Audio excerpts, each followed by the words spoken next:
instruction du président de la République française Macron, qui lui a fait savoir, et hier il a dit explicitement, après le sommet de l'OTAN, qu'il faut que les voix qui suscitent, portent, divulguent ce qu'il appelle le sentiment anti-français dans les pays francophones d'Afrique se taisent. Le président français demande à nos chefs d'État africains francophones de fermer nos bouches. Parce que, selon lui, nous cultivons un sentiment anti-français. Mais vous savez très bien que c'est faux. Monsieur le Président Macron, il n'y a pas de sentiment anti-français ici. Ce que vous appelez sentiment anti-français, d'ailleurs, comment vous allez présenter ça? Je suis en train de parler en français, là. J'ai rien contre le français en tant que langue. Je ne parle pas en sénoufou, ou en djoula, ou en sérère, ou en wolof, ou je ne sais quoi, soninké, bambara, ou quoi d'autre. Je parle en français. Je n'ai rien contre le français.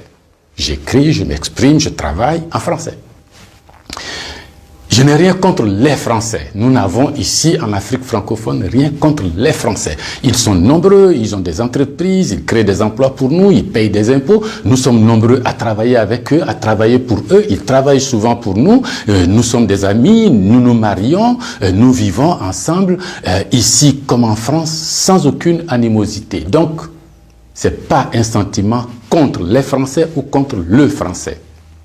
Ce que vous appelez sentiment anti-français en réalité, c'est un ras-le-bol, c'est une révolte, c'est un refus de la mainmise de l'État français sur nos autorités et par ricochet sur nos économies, sur nos peuples. C'est ce que nous refusons. Les relations incestueuses entre l'État français et les États africains, c'est ce que nous refusons. Les relations de connivence entre l'État français et les États africains, c'est ce que nous refusons.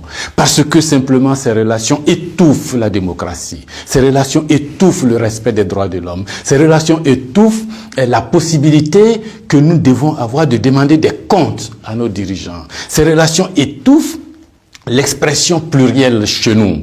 Il n'y a que ce que le président dit parce qu'il est d'accord avec Paris, donc c'est ce que lui dit qui est bon. Monsieur le Président, c'est ce qui nous révolte. On a le sentiment que vous êtes complice de nos chefs d'État pour nous brimer.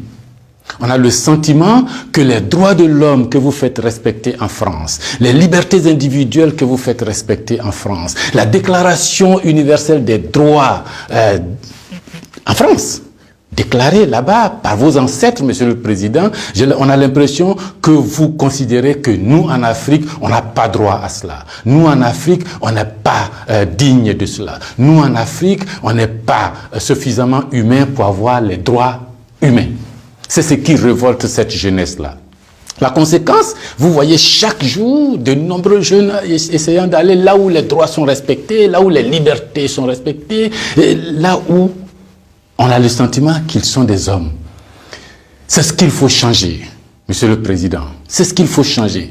Vous pouvez parler 1000 fois à nos chefs d'État, vous pouvez leur donner des instructions 1000 fois, mais ça ne changera rien dans la tête des populations africaines ici, dans l'esprit des populations africaines ici. L'idée est que nous voulons redevenir des hommes libres.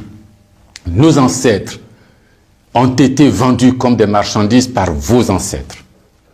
Comme des marchandises. Pendant de 1500 à 1890, c'est par là. Comme des marchandises. Nous fermons les yeux là-dessus. Nos parents ont été gouvernés par la décision que vos parents ont prise à Berlin de venir s'accaparer nos territoires, nous-mêmes, nos fleuves, nos rivières, nos matières premières, de prendre possession de nous. Ça a duré près d'un siècle. Fermons les yeux là-dessus. Vos prédécesseurs ont considéré que nos chefs d'État devraient être juste des délégués pour eux, pour nous maintenir ici. Comment on peut avoir le sentiment français quand on descend à l'aéroport d'Abidjan, le boulevard qu'on prend s'appelle Giscard d'Estaing. Le pont qu'on emprunte s'appelle De Gaulle. Et la route qu'on utilise pour aller à l'université s'appelle boulevard Mitterrand. Et puis partout, on a Trèche-la-Plaine, Port-Bouët, Binger. Non! Ce que la nouvelle génération veut. Ce que nous voulons, c'est l'autodétermination. Que nos chefs d'État nous rendent compte ici, qu'ils ne soient pas obligés d'aller vous rendre compte pour se donner une certaine légitimité, comme Macron est d'accord avec moi, comme Chirac est d'accord avec moi, comme le chef d'État français est d'accord avec moi. Donc ici, vous allez faire ce que je dis parce que sinon vous allez avoir des problèmes. Monsieur le Président, tant que ça durera comme ça, les gens ici auront le sentiment que l'État français est complice de leur brimade, de leur pauvreté, de leur chômage. C'est ce que nous voulons changer. C'est ce que nous voulons changer. Renvoyer Kako Noboko, renvoyer Kemi Seba, renvoyer Nathalie Yamb, contester les propos de Salif Keïta ou je ne sais qui d'autre, ça ne changera rien. C'est dans la tête de chacun. Chacun de nous, les gens, ces idées-là ont imbibé notre esprit maintenant. Le désir de liberté, vous devez connaître ça. Vos ancêtres se sont battus pour avoir cette liberté. On fait plusieurs guerres pour jouir de cette liberté. Ce que nous voulons, c'est ça. Liberté de commerce, liberté de nous organiser, nous autodéterminer, faire ce qui est bon pour nous sans nuire à vos intérêts. Mais ça ne vous dit pas de venir nous imposer vos intérêts. Si vous pensez, chers auditeurs, que ce message vaut la peine d'être diffusé et que nous soyons nombreux à nous l'approprier, sans animosité, sans bestialité, mais avec fermeté et conviction, il faut liker, il faut partager. Parce que c'est l'Afrique de demain qui se joue là. Nous ne voulons plus être des marchandises, nous ne voulons plus être sous la tutelle de quelqu'un, nous voulons redevenir des hommes libres. Merci.